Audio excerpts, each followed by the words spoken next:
More on Terry McMillen now. Let's go to John Kernan. And you can see the work still continuing as they try to run those air lines back through to the clutch so they can get that working properly. Also, some of the lines, the fuel lines were burned off, so they're going to have to, they've replaced those already. And also they're getting the heads ready by working on the rocker arm assemblies to get the valve train in the heads so they can you know, get it all put back together. But man, I'm telling you what, guys, they still have a lot of work to do down here, Mike. And like I said before, I think they're going to make it, but they might have their fingers crossed that we might see a couple more delays out there, because that would definitely work in their favor. So they are really hustling right now. It's something to watch down here.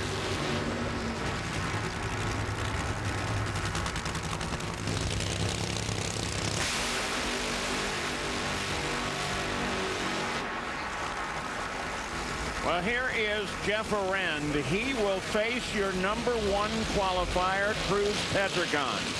Cruz set the track record with a 4:02 with a 6 in his second run of the 5. Yeah, they have 5 qualifying runs here at the Big Go.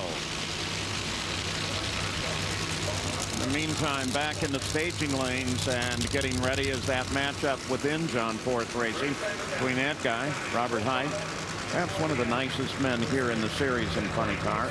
He'll face Mike Neff. Well, and the one thing about it is Robert Height's been one of those guys that's really been watching Cruz. Pretty much all the funny car teams have been watching Cruz Pedregon based on what he's done this year, and he did it once again in qualifying. Now, in Cruz's interview, he talked about that, you know, he actually liked the hotter tracks. He's ran well in both in hot conditions and cool conditions, but he hasn't been consistent really in either one. He does prefer the hotter conditions a little bit more. Key he has to worry about is early part of the run. If he gets through that shake zone, if he gets past a couple hundred feet with the track conditions the way they are today, he should be good as long as it stays in the groove. Track is warming up a bit, 81 degrees now, but that's still not considered hot by any stretch of the imagination. And with the forecast we have here, I'm guessing it's not going to go all that much higher. They do have a headwind as they run down the track, south to north.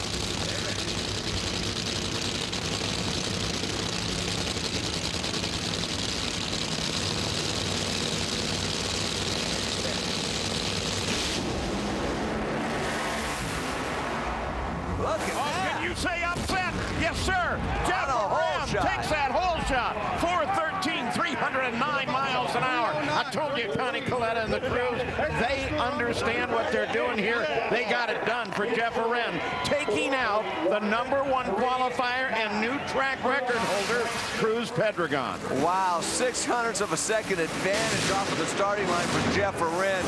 Cruz, I mean, the car just did not run through the middle like it normally does. It was charging hard early in the runs. You take another look at it because it picked the front end up pretty good off the launch and had a good 60 foot, and it was really good to 330. The problem is, I think it was bringing the clutch stages in. It might have allowed it to move over towards the center a little bit. You see he's already got the wheel cranked a little bit to the right as that car wants to move out of the groove, and that's the key. Even though you don't see tire smoke, sometimes it just gets a little extra spin. Might have possibly put a cylinder out. He was only going 259 at the 8th mile. It's about 10 mile an hour slower than he normally would, and that mile an hour at the 8th, or the way that thing ran through the middle, is what cost him the race. Take a look at the split screen. You're going to see on the right the starting line advantage. You're going to see 0.06 of a second, and in the win margin, you're going to see just 0.04 of a second at the stripe. Just a good old drag race, so